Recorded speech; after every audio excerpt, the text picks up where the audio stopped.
Of course. These are the 5 episodes. Episode 1, as you may recall, as you can see, is Education in Debt.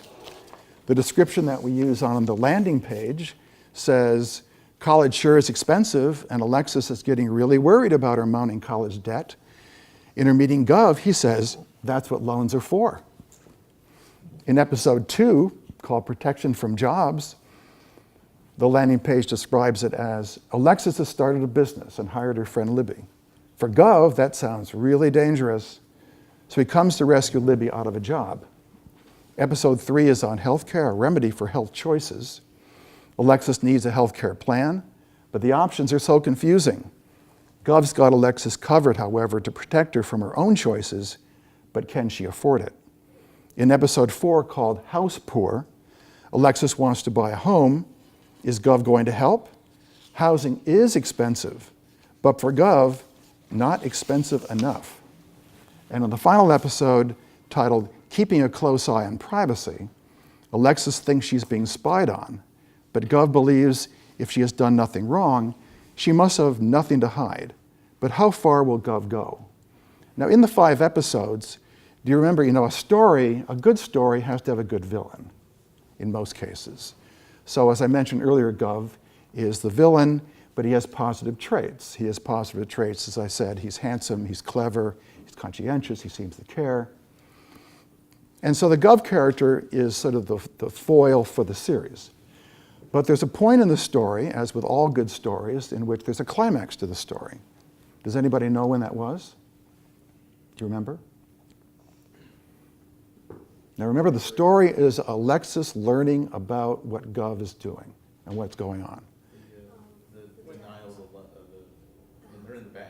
Right, when they're in the bank, she realizes, to her surprise, that Gov not only has destroyed her business and all the rest of it, but he's actually bankrupted her by using the money not just for things he's advocating, but he was living off her money. He has no income. All right? So he's essentially a predator. He's a parasite on her, not to help people, just to help himself. And he has this whole rationale that it's helping people in the process. So he probably really believes it. But that's the reality of it. So the climax is at the end of the 4th episode. And the 5th episode, what happens? Right? But she goes to the office of Gov, and she's not very happy, right? The beginning of the 4th episode, the beginning of the episode is that she's talking about she can't get rid of him, all right? And look out the window, there's the drone spying on me, right? So then she goes to his office, and she's confronting him and finds out that indeed, not only does she have the suspicion that he's spying on her, but indeed, here's the evidence. He has her email records. He has her phone records. And he gives this line about he's just looking at metadata, and he gives this whole spiel. And then she asks him, why are you doing this? And what was his answer? Do you remember?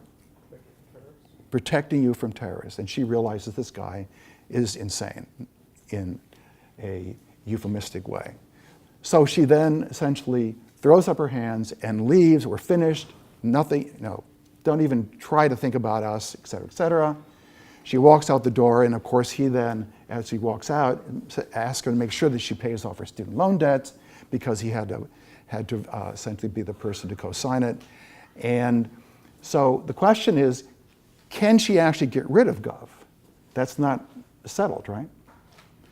So one of the ideas of creating the story was to create the Gov character, and we're with Alexis as she is going through this 10-year period to discover what Gov is about. But at the end of the time, she wants to get rid of him. The question is, can she? As far as she's concerned, she has. But we could then take the Gov character and drop him into other people's lives for future episodes, future series. And one of the interesting things that happened in the series, almost from day one when it was released, is people were emailing us and posting on the YouTube comments section and so forth, when is the next season starting? So the original idea of the series was to, again, connect with millennials and to essentially give them a way to see information that perhaps they wouldn't normally have access to or have confidence in. But it actually has turned out that we may actually have a property, so to speak, that could develop into a large-scale popular culture phenomenon, where it could actually be a series on television or whatever. You could conceivably, and of course this is just speculation, you might have graphic novels, you could have all sorts of things using the Gov character to look at different problems in society. And there's really no limit to what you might look at. And different groups of people are more concerned about different issues. So you could tailor it to that. But again, making it funny and compelling and lighthearted is, we think, very important. So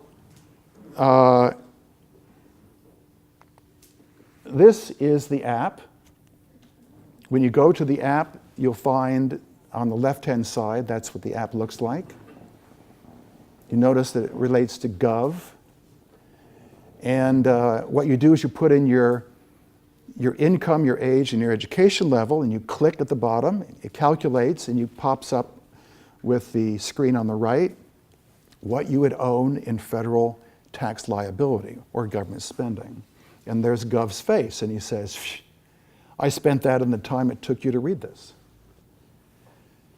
So then you can go to each of the, well, I should mention when we go back, if you then scroll to the right, it will then translate that into how many Lamborghinis you can own with that much money, how many Girl Scout cookies you would own, how many mansions, and many other ways to sort of have equivalence in what that would buy you.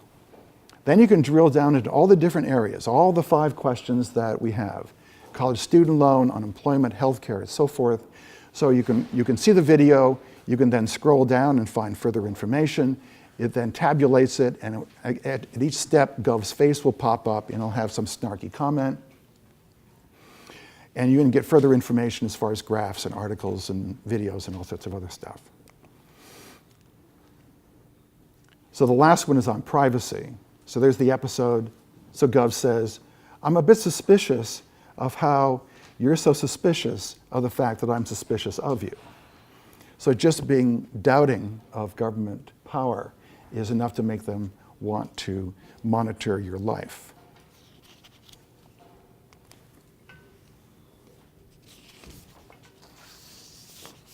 So does anybody have the app up on their phone by chance? Okay, so why don't you put in your age, income, and education level, or just pick anything and tell me what you get. So I don't really earn any money now, but I'm just going to put in a theory. Right. I'm putting $1 million. Right, so $1.7 million is what. Right, and what did you get?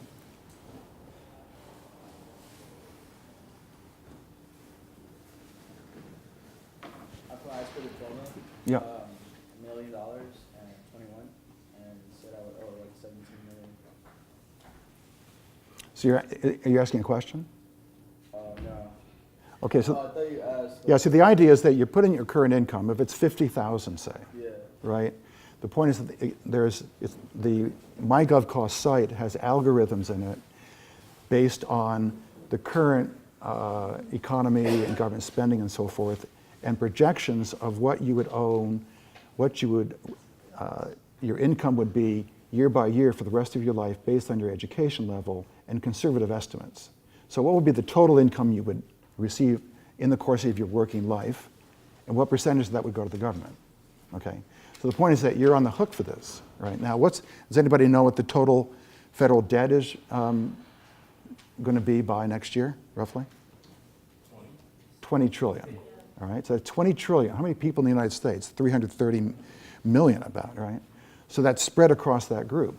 Now, with the demographics, once upon a time, people had larger families, and the age of people was different. So, as far as the average person. So that's radically changed. So now where once upon a time when Social Security, for example, was implemented, the number of people who would be there, who were young people, to pay off the cost of Social Security for those retiring was about one person retiring, 15 people paying into it. And it's now dropped to about 2 to 3 people paying into it.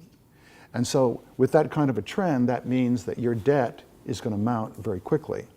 And on top of it, Does anybody know what the cost of money is right now, the interest rate set by the Fed? Very cheap.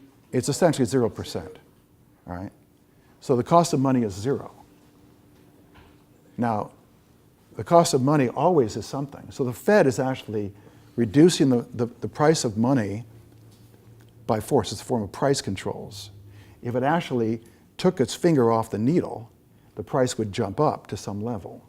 But as soon as it jumps up, the cost of that debt of 20 trillion is going to absolutely skyrocket because you have to pay interest on the debt every year. So the debt is no trivial question, all right? And so